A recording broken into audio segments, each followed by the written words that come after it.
Welcome back to the Arizona Daily Mix. Benefit results usually gets called when folks are in crisis, but so much can be done to help people when they need care. It's made easier when the person who has fallen ill has planned for their care, and that's where Jill Pullum comes in with Benefit Results, who's part of our Live Well campaign partner. Yes. So we're so happy to have you as a partner for that. But we were knowing that people fall ill and there's no game plan. But there's very easy ways right now for even me, even young people, to have that plan ready to go. You bet, you bet. If you think about the person who is going to jump in if you can't, if you want to make their life a little bit easier and make sure that they have a plan to follow, you can start now putting things together to make that easier for them. So what are some of the things we should be putting together? Because I know it's not everything you think, because it's a lot different than what you're seeing. You know, unfortunately, in the world of benefits or health care, it's all about applications and paperwork. Most people don't like to do paperwork. They don't like to fill out applications and such.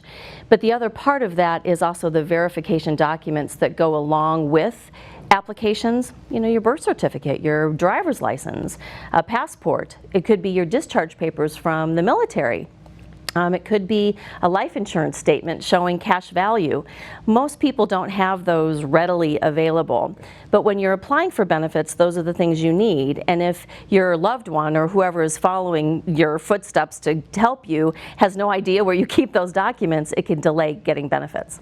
Okay, can I right now, since I'm a healthy person, can I go and apply for benefits right now and have them waiting for me if I ever get ill? Wouldn't that be great? Wouldn't it be great to be able to do that? Yeah. Unfortunately, no, they're all need-based. Most of them are. So until you need them, you really can't apply and have it in the wait for you. Right.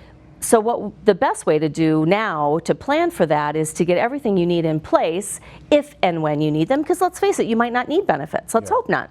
Yeah. But if you do, then you have everything you need. It's frustrating for families who want to jump in and help their loved one.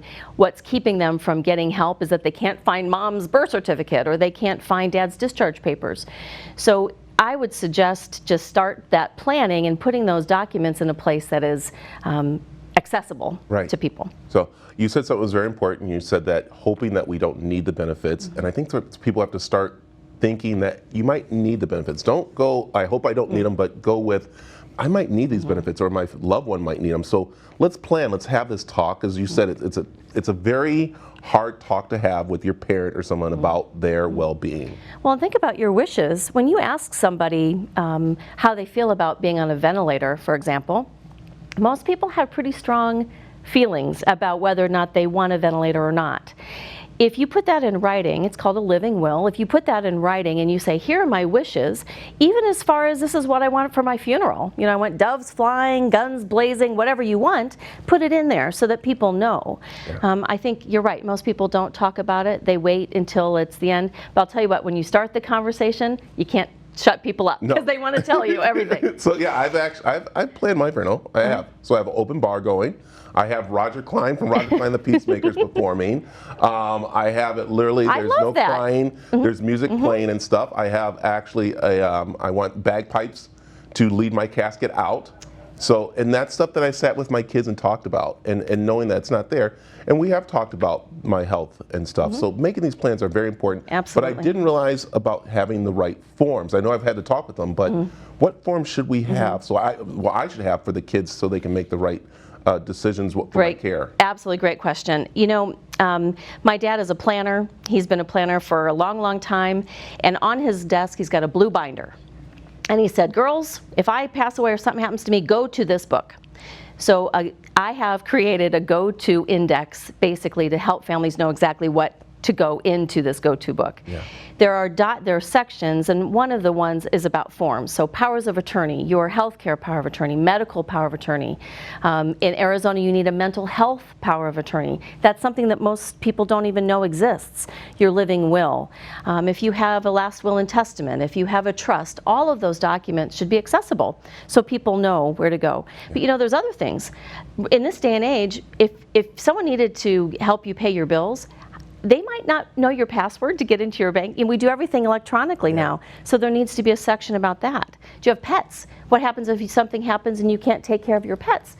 what's the veterinarian, are they on medications? All those things are important to go into that go-to book. Yeah, wow, and it's just easy to put together, very nice and everything. You said about the birth certificate, so that's one thing. It's kind of fun. I don't even think my mother has a birth certificate. She's so old. I think it was made on like a wall. That's very possible. That has happened. Yeah. So in that situation, anything with her birth certificate that has been accepted, like a driver's license, there are documents that you can also use to prove when you're born, where you were born. Plus, we have ways in which to get those. The county in which she was born, you could go to that county, to the Bureau of Vital Statistics, and pull that up and see if you can get any sort of record of her birth. Yeah. What is very important is that Jill in Benefit Results is there for you to help with that conversation, to help you find those places to go to, especially if mom and dad's ill now, because again, now there's people out there going, okay, I have all the documents ready to go. What's my next step? And that's where you guys come in. We do, and I would love it if people would call us before there's a crisis. We are here for you if the person's in a crisis and needing help, and we can help them gather these documents that they need. We do that all the time. But the conversation needs to happen before there's that crisis. Yeah. We're so happy you're part of our Live Well program, which is very nice, and making sure people are getting taken care of. Tell them the website. Very good. If you'd like this go-to book index, you can go to our website at benefitresults.com and click on the little toolbox icon. We have a whole bunch of tools to help you. Perfect. Thank you, Jill, for joining us. Thanks, Brad.